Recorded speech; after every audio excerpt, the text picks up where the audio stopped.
The time has finally arrived. Welcome wherever you are around the world. Thank you for tuning in to today's show. We are celebrating 50 years of the Waltons. And if that doesn't make you feel old, nothing will. 50 years it's been since the Waltons first came on our screens, and we're still watching it. So all this week I'm chatting to cast members from the Waltons, and we're going to kick off today with my first guest. Let's give her a big welcome. Mary McDonough, who played Erin in the Waltons. Welcome, how are you, Mary? Thank you for joining us. I'm good. Thanks for having us. You're so far away, but so close. Isn't the internet incredible? It's just that we can do these things. It's just so magical. And I have to say, I've been looking at the cast. I've been watching some online stuff of more recent times. What's the secret? Because you guys haven't changed a bit. You all look the exact same as you did back in the day. It's unbelievable. Really? I don't know. I mean, really.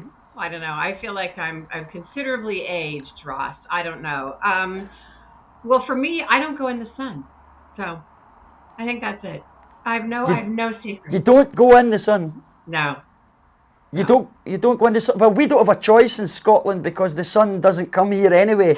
Right. So I know exactly what you mean.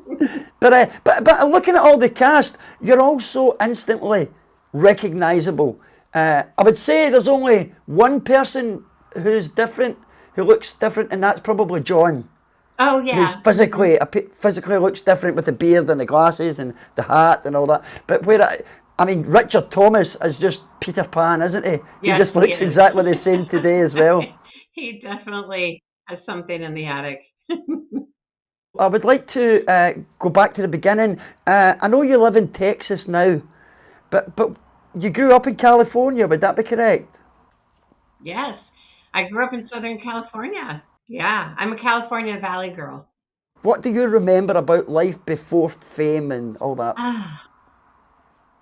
Well, I was 10 years old when I did the homecoming. So life before that was just living with my McDonough family and with my siblings and my parents, Irish Catholic family, living in the Valley, and going to Catholic school with lots of books.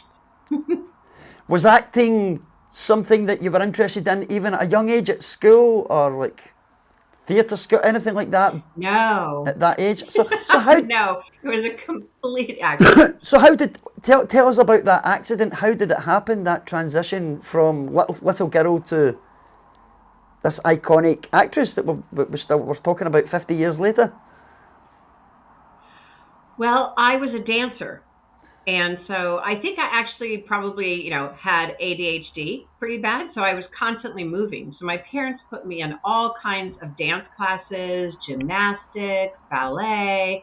And when you live in Los Angeles, after a certain amount of time, people say, "Oh, do you have an agent?" And I said, "Well, I don't really act, but I'd like to do cartwheels on Kool-Aid commercials." So I bugged my mom for a while, and we went to some phony people, and I finally got an agent who never sent me out on any audition until the homecoming. And the only reason is the hair. They were looking for redheaded kids. So everybody who had red hair got seen. And the rest, they say, is history. Well, you must have had very special red hair then, because you get chosen out of all those applicants. Did you? So there was no audition process as such, or? Oh, there were lots of auditions. So I went in 6 times, I think, and they kept narrowing down with different kids. And then the last time we went in, it was all of us, and we read with Richard Thomas and the director. So we had a lot of auditions, and we read the scene, the walnut cracking scene in the barn. And that was the scene that we did. And they narrowed it down, and they came up with us. And apparently I reminded Earl Hamner of the real Erin, his sister Audrey. Wow. Well, that's high praise indeed, coming from Errol, because for those who don't know, Errol wrote the Walton story. It was based on his family, and you guys were, basically all of you, I think, were based on real people. Yes, and we were. And Richard Thomas was Errol. Basically, that was Errol telling the story. Yeah. Yeah. So Now, I believe I think not all of Errol's family were featured in the Waltons. It was just so many of them. I don't think all his siblings were. I think two of the brothers were put into one, and it wasn't Jim Bob. So yeah, so they did make it a little bit smaller, and yeah, and it was based on the real family, the Hamner family, and it was just pure luck. My dad always said it was like buying your first ticket to the Irish sweepstakes and winning. Well, it's certainly a lot of luck in Hollywood getting a role like that. I mean, what was life like as a child actress? What sort of challenges do you have to adapt to? There were several challenges. Most of it, though, was pretty fun because I got just literally taken out of my McDonough family and I got plopped down into this Walton family. And it was a little bit different. I missed school. I missed my family. But then I had this other family. And the kids, were like a litter of puppies, right? So we were just running around the studio and doing the show and always barefoot. And so so going back and forth to school was hard for me because I wasn't in public school. I was in a private Catholic school, so I had 3 times more books than anybody else and a lot of assignments. But most of it was pretty fun. I got to know my real family a little bit later. What was the attention like in the street? How did you cope with people recognizing you all the time when you were just so young? Sometimes that was a little bit hard. I remember going to the mall with my friends, and I just wanted to be normal. But it was a little bit like being an animal in the zoo. And people would point at you and whisper. And I remember my mom saying that I just needed to be nicer than anybody else because people would look for things to be negative or to call me, conceited. So I was always very careful to when I was out in public to uphold the show and to not have people think that I was obnoxious. One of my first days at my new school when I was in middle school, I was waiting in the principal's office and I went like this with my hair, and word spread throughout the entire school that I was in the office flipping my hair. So I was completely conceited. And just because I went such a diva. Just because I just put my hair back behind my shoulder. So that scrutiny was a little hard sometimes, and always felt that that people didn't get to give me a chance to get to know the real me very much. And we were back and forth, so I never really got to know people in my real school very much. And then by the time I started to feel like I fit in there, I was taken back to work. Now, do you have brothers and sisters of your own? I do. Where, I do. Where do you fit in? Because Erin had a bit of, what would you call it, middle child complex, I think it's been mentioned in the past. Did and you I'm have the same? in the middle in my own family. Yep. I'm a middle child twice. So I have the Walton middle child syndrome, and I have my own family middle child syndrome. So yeah, between me and Erin, we're very similar that way. You can really relate to it. Now, you basically grew up with these actors as kids. Was there a lot of sort of fun and games in between scenes? Was there a lot of hijinks? Would we just being kids? We were expected to act like adults and work and be very professional. Really? But we did have some fun. Yeah, I mean, it was work. We had great role models, though. I mean, we had Will and Ellen, and everybody was from the theater, so they had a very great work sense that they taught us. And there was some goofing around on the set. Some of it's in my book, Lessons from the Mountain. We did have fun. There were hijinks, but I think Richard and John Ritter did most of the hijinks. We tried to stay pretty well behaved as the kids, right? And but there were always silly things. There was, we didn't have food fights exactly, although Michael was known to toss salad into the air in one of the gag reel shots. But we had a lot of fun on the studio lot though, because Kung Fu was filming a couple of stages over, so we got to go there. And then they filmed on the set of Shangri-La, so we were, climbing these structures and visiting other sets, and it was pretty fun. Wow. Now, you mentioned Will Greer and Ellen Corby there. Ellen Corby, in particular, I'm fascinated with because I'm a massive Laurel and Hardy fan. And I was I involved. saw it looked right behind you. Yeah, I was involved. Yeah, behind me, I've got a picture there, and I was involved in the movie Stan and Ollie. I also do the website for Laurel and Hardy and all that stuff. So, in my research over the years, I found out that Ellen was a script girl for Hal Roach back in the day, and Yeah. she's actually in some Laurel and Hardy films as well. Did she ever talk about that those days? She didn't talk specifically about them very much, but definitely, I mean, she was a script supervisor, and she's the one who taught us how to match everything. So if you took a sip of milk on a certain line, she would teach you have to take the sip of milk from the master shot every single time. And she was a stickler, and she was amazing. But she taught us all of that. So she brought all of that those skills and those gifts to us, and taught all of us like how to behave on the set and how to match everything. In every episode, the Waltons were gathered around the table. That food, I'm sure I saw something that Judy did something, and she was talking about the food was real. Yes, I stopped eating very early in the show, and I sat next to Michael, who also didn't eat. And you did the thing where you got your fork, right, and you'd come up and you'd go, and then you get very interested in somebody's discussion. Oh, what are they saying? And you'd never put the food in your mouth. I used to take little bites of bread and sips of milk, because we would start with this warm food, right? And usually it was before lunch. And so we go, oh, fried chicken, potato, oh, yum. And we would just eat. And then by the time we got back after our real lunch, all the food was cold, but we had to eat the same amount that we ate in the first shot. Sure. So it was we had a lot of cold, coagulated food, and it wasn't very good. The chipped beef was the worst. What was the worst? Sorry. The chipped beef from the boy from the CCC camp.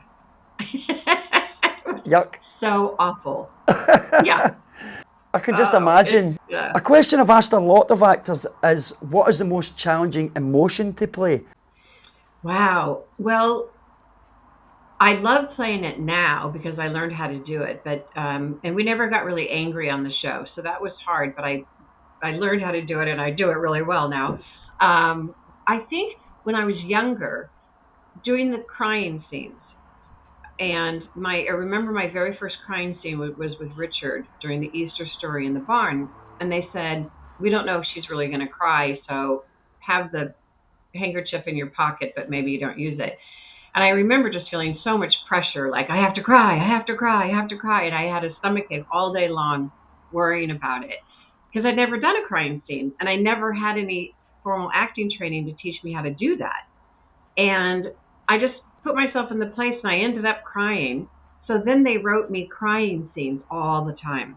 But I'm not one of those like soap opera actors that can just like, where do you want the tear to fall? I'm not that. I have to actually really cry and get myself in that place. I don't cry on cue. So that was always those were always harder days to do, I think. I love doing them, and I did them a lot, because Erin got her heart broken a lot, and she kissed and cried a lot. Okay, I want to talk about your books. You've offered 3 books? 3, yeah. Yeah, so tell us a bit about the books, and are they still available? Yes. So they're available on my website, marymcdonough.com, and I sign them and send them out to people all the time, or you can get them online. And the first book is a memoir about growing up on the show, and it's called Lessons from the Mountain, What I Learned from Erin Walton. And it has a bunch of stuff behind the scenes, like the dinner table scenes. There's a whole chapter devoted to all of the antics at the dinner table scenes. And there's a chapter about every character, every family member, a follow up. And I talk about John Ritter and guest stars. So that, and it's my life before the show, during the show, and then a little bit afterwards. And my other two books are novels, and they're based on a town, a fictitious town in America called Oliver's Well. And the first one is called 1 Year, and it's about these women who marry into this family. And while they love their husbands, the matriarch of the family is Mary Bernadette, and she's a little tough. Confident, based on no one I know, of course. And so they have to deal with this mother-in-law. And it's about 1 year in the life of these people in this town. And then the second one is called Christmas on Honeysuckle Lane, and it's the same town but a different family. And that one was made into a Hallmark movie. With Alicia Witt. Yes. Yes. So she played my daughter, and I got to be her mom in it. So it was really fun. Now that to me is the ultimate. If you write a book, you're taking something, you're creating that from scratch. It's a book and then gets made into a movie and comes to life. What does that feel like? That must be great. Oh, it was wonderful. It was so wonderful. And that I got to be in it was really fun. And I remember standing behind in the video village watching a scene that I wasn't in, my character wasn't in. But it was a scene that had come together, and the son is toasting the parents who have since passed away. And I was watching it, and I just started crying because it's the manifestation of everything you thought of and dreamed of, and to watch it be real, it was quite overwhelming. That's incredible. Well, congratulations for that. Are you still doing the writing? What's next for you? I actually can look over on my wall. Yes, I'm finishing my fourth book, and I've got a final edit to go through and change some things, and it's also a novel. What can you tell us?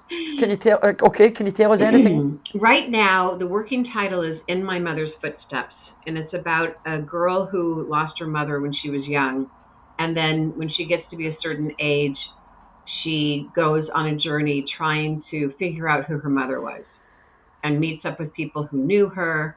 And so it's her journey to figure out, like, who is my mom? You heard it here first, people. Coming soon. When can we expect to see that on the shelves? Oh, hopefully in the next year or two. Okay. I'm hoping to just finish it all by the end of this summer. And then my edit. And then, of course, we'll see. Okay, now we look forward to that then, number 4, and who knows, there could be another movie around the corner, you never know. I think it'll make a great movie. From your mouth, Ross, I think it'll make a great movie. Fingers crossed for you, we hope so. Now, do you have any amusing anecdotes for the fans about your time on the Waltons? They're all in my book. They're all in my book, Lessons from the Mountain. I'm trying to think. There's so many. I think for me, like I am a giggler, so I would always have a hard time not breaking. And I sat next to Michael, and Ralph would always just poke at her to try and make her laugh and make her break. And she was a professional, so she very rarely broke. But one time we were all laughing, and then I think Ellen was like, okay, come on, everybody behave. And so we went to do the scene, and Michael's sitting next to me at the table, and her shoulder is up against mine. And I feel her shoulder shaking, and I know she's laughing. And then she has my hand, and she's squeezing my hand so tight, and her shoulder's going like this. And I know she's cracking up. And so I broke. She was fine, but I ended up just bursting out laughing. And they're like, God, Mary Beth, what? And I did not blame Michael at all until now. It is in my